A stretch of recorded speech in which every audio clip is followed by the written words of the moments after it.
നിങ്ങളുടെ മേഖലയിൽ ഒരാൾ വലിയ വിജയം നേടുമ്പോൾ നിങ്ങളുടെ ഉള്ളിൽ ഒരു അസ്വസ്ഥത ഉണരാറില്ലേ? ഉണ്ടോ? ഉണ്ടാവണം. എന്തുകൊണ്ടാണ് എനിക്കിതുവരെ ആ നിലയിലേക്ക് എത്താൻ കഴിഞ്ഞില്ല എന്നൊരു വിഷമം അല്ലേ ഉണ്ടാവാറുണ്ട്. എനിക്കുണ്ടാവാറുണ്ട്. ഇങ്ങനൊരു ചിന്ത നിങ്ങളുടെ മനസ്സിലൂടെ കടന്നു പോകാറുണ്ടോ? അല്ലെങ്കിൽ മറ്റൊരാളുടെ വളർച്ച കാണുമ്പോൾ പ്രചോദനത്തെക്കാൾ താരതമ്യമാണ്, അതായത് ഞാൻ എന്നെ ഒന്നിനും കൊള്ളില്ല എന്നുള്ള രീതിയിലാണോ, പ്രചോദനമല്ല തളർച്ചയാണോ നിങ്ങൾക്ക് കൂടുതൽ തോന്നാറുള്ളത്? അങ്ങനെയെങ്കിൽ ഒരു കാര്യം മനസ്സിലാക്കണം. അസൂയ എന്നുള്ളത് നിങ്ങളെ നശിപ്പിക്കണമോ അല്ലെങ്കിൽ നിങ്ങളെ മുന്നോട്ട് നയിക്കണമോ എന്ന് തീരുമാനിക്കുന്നത് ആ വികാരമല്ല. അസൂയ is A very good thing, positive thing. നിങ്ങളുടെ പ്രതികരണമാണ് അതിനെ നെഗറ്റീവാക്കി മാറ്റുന്നത്. ഞാൻ കോച്ച് റഹ്മാൻ, നിങ്ങളുടെ ഇന്നർ പവർ കോച്ച്. ഓരോ മനുഷ്യരും താരതമ്യം ചെയ്യാറുണ്ട്. അത് മനുഷ്യന്റെ ഒരു സ്വാഭാവികമായിട്ടുള്ള സ്വഭാവമാണ്, അതുകൊണ്ട് ഒരു കുഴപ്പമില്ല. പക്ഷെ വിജയിക്കുന്നവർ, അവർക്ക് ഈ താരതമ്യം ചെയ്യുന്നതിൽ ഒരു പോസിറ്റീവായിട്ടുള്ളൊരു വ്യത്യാസമുണ്ട്. അവർ ആ താരതമ്യത്തിൽ കുടുങ്ങുന്നില്ല. അതിനെ അവർക്കൊരു പവറായിട്ടാണ് അവർക്കത് ഫീൽ ചെയ്യുന്നത്. അതൊരു പ്രചോദനമാക്കി അവരതിനെ മാറ്റുന്നു. ഇന്നു മുതൽ എതിരാളികളെ ഭയക്കുകയോ വെറുക്കുകയോ ചെയ്യാതെ നിങ്ങളുടെ വളർച്ചയ്ക്കുള്ള ഇന്ധനമാക്കി മാറ്റാൻ ഈ 5 കാര്യങ്ങളൊന്ന് പരിശീലിക്കുക. 1. അസൂയയെ തിരിച്ചറിയുക, പക്ഷെ അതിൽ കുടുങ്ങരുത്.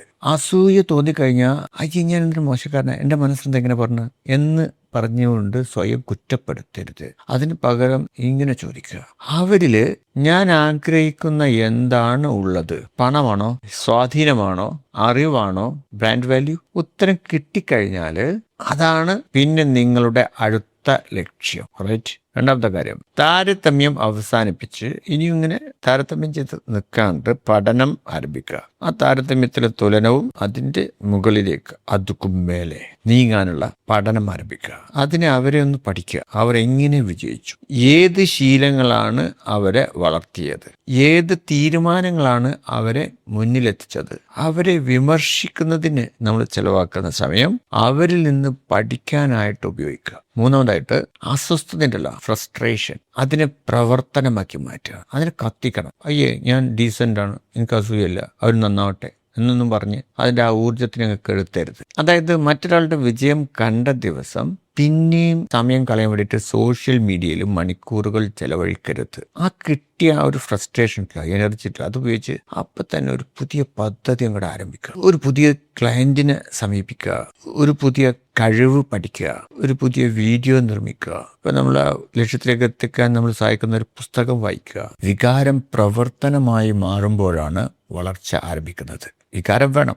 അസൂയ എന്നുള്ളൊരു വികാരമാണ്. ആ അസൂയ എന്നുള്ള വികാരത്തിനെ പ്രവർത്തനത്തിലേക്ക് കൊണ്ടുപോകുന്നതിലേക്ക് ഉപയോഗിക്കാൻ നമുക്ക് കഴിയണം. നാലാമത്തത്, ഇന്നലത്തെ നിങ്ങളുമായി മാത്രം മത്സരിക്കുക. കാരണം എന്താണെന്ന് വെച്ചാൽ നമ്മളിപ്പോൾ വേറൊരാളോട് മത്സരിച്ചാൽ കുറച്ച് കഴിഞ്ഞാൽ ചിലപ്പോൾ നമ്മൾ അവരെ മറികടക്കും. അതോടെ നമ്മുടെ മത്സരം നിർത്താൻ പറ്റില്ലല്ലോ. അപ്പം നമുക്ക് അവരെക്കാൾ മുകളിലേക്കൊക്കെ എത്താൻ പറ്റും. അപ്പോൾ അതിന് നമ്മൾ മത്സരിക്കേണ്ടത് അവരോടല്ല, അവരോടുള്ള മത്സരത്തോടൊപ്പം തന്നെ അതിൻ്റെ മുകളിലേക്ക് എത്താൻ നമ്മളെ സഹായിക്കുന്ന നമ്മളോടായിരിക്കണം നമ്മൾ മത്സരിക്കേണ്ടത്. ലോകത്തിൽ എപ്പോൾ നോക്കിയാലും നിങ്ങളെക്കാൾ മുന്നിലുള്ളവരുണ്ടാവും, പിന്നിലുള്ളവരും ഉണ്ടാവും. അതുകൊണ്ട് ഇന്നലെ ഉണ്ടായിരുന്നതിനേക്കാൾ ഇന്ന് നിങ്ങൾ മെച്ചപ്പെട്ടോ. അപ്പോൾ നമ്മൾ എപ്പോഴും പിന്നിലുള്ള ആളാരെന്ന് വെച്ചാൽ നമ്മൾ തന്നെ ഇരിക്കും. ആ പിന്നിലുള്ള ആളെക്കാളും ഇന്ന് കുറച്ച് മുന്നിലെത്തും. ഇന്ന് മുന്നിലെത്തിയിട്ടും കാര്യമില്ല, നാളെ അത് വീണ്ടും പിന്നിലാണ്. അപ്പോൾ അതിനേക്കാൾ മുന്നിലെത്തുക.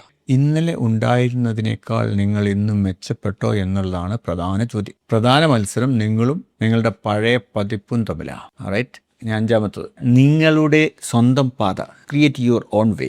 അതായത് മറ്റൊരാളുടെ വിജയത്തിൻ്റെ പകർപ്പാകാൻ ശ്രമിക്കരുത്. നിങ്ങളുടെ ശക്തി കണ്ടെത്തുക, നിങ്ങളുടെ ശൈലി രൂപപ്പെടുത്തുക, നിങ്ങളുടെ മൂല്യം സൃഷ്ടിക്കുക. നിങ്ങൾ വ്യത്യസ്തനാകുമ്പോഴാണ് ആളുകൾ നിങ്ങളെ ഓർക്കാൻ തുടങ്ങുന്നത്. ഇത് ഓർക്കുക, എതിരാളികൾ എന്ന് പറഞ്ഞാൽ അവർ നിങ്ങളുടെ ശത്രുക്കളല്ല, അവർ നിങ്ങളുടെ വളർച്ചയുടെ കണ്ണാടിയാണ്. അതായത് നിങ്ങളിപ്പോൾ എവിടെ നിൽക്കണത്, എവിടേക്ക് വളരാം എന്ന് കാണിച്ചു തരുന്ന സൂചകങ്ങളാണ് അവ. IEAS ഇന്നർ എനർജി ആക്ടിവേഷൻ സിസ്റ്റത്തിലെ പരിശീലനത്തിൽ താരതമ്യത്തിൽ നിന്ന് വളർച്ചയിലേക്കുള്ള മനോഭാവത്തിന് വലിയ പ്രാധാന്യം നൽകുന്നുണ്ട്. കാരണം മറ്റൊരാളെ തോൽപ്പിക്കുന്നതിനേക്കാൾ വലിയ വിജയമുണ്ട് സ്വന്തം കഴിവുകളെ ഉണർത്തി സ്വന്തം പരമാവധി ശേഷിയിലേക്ക് എത്തുന്നതിൽ ദിവസം രാവിലെ നടക്കുന്ന ഈ പവർ ലൈവ് സെഷനുകളിൽ തുടർച്ചയായിട്ടുള്ള മെന്ററിംഗ്, പ്രായോഗിക പരിശീലനങ്ങൾ എന്നിവയിലൂടെ സംരംഭകരെയും ബിസിനസ് ലീഡർമാരെയും പ്രൊഫഷണലുകളെയും അവരുടെ ശ്രദ്ധ എതിരാളികളിൽ നിന്ന് സ്വന്തം വളർച്ചയിലേക്ക് മാറ്റാൻ ഞങ്ങൾ സഹായിക്കും. മറ്റൊരാളുടെ വിജയം കണ്ടാൽ തളരുന്ന മനസ്സല്ല, കൂടുതൽ പരിശ്രമിക്കാൻ പ്രചോദനം നേടുന്ന മനസ്സാണ് ദീർഘകാല വിജയം സൃഷ്ടിക്കുന്നത്.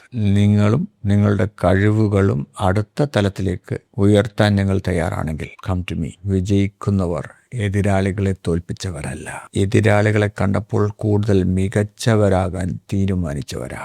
അടുത്ത വീഡിയോയിൽ നിങ്ങളുടെ സമയത്തെയും ശ്രദ്ധയെയും മാനസികമായ ഊർജത്തെയും സംരക്ഷിക്കുന്ന എനർജി ഷീൽഡ് എന്ന ആശയത്തെക്കുറിച്ച് നമ്മൾ പഠിക്കും. ആരോടൊപ്പമാണ് സമയം ചിലവഴിക്കേണ്ടത്, ആരിൽ നിന്നെല്ലാം അകലം പാലിക്കണം, നിങ്ങളുടെ ശ്രദ്ധയും ഊർജവും എങ്ങനെ കാത്തു സൂക്ഷിക്കും എന്നതിനെക്കുറിച്ച് നമുക്ക് വിശദമായിട്ട് സംസാരിക്കാം. Okay, see you there.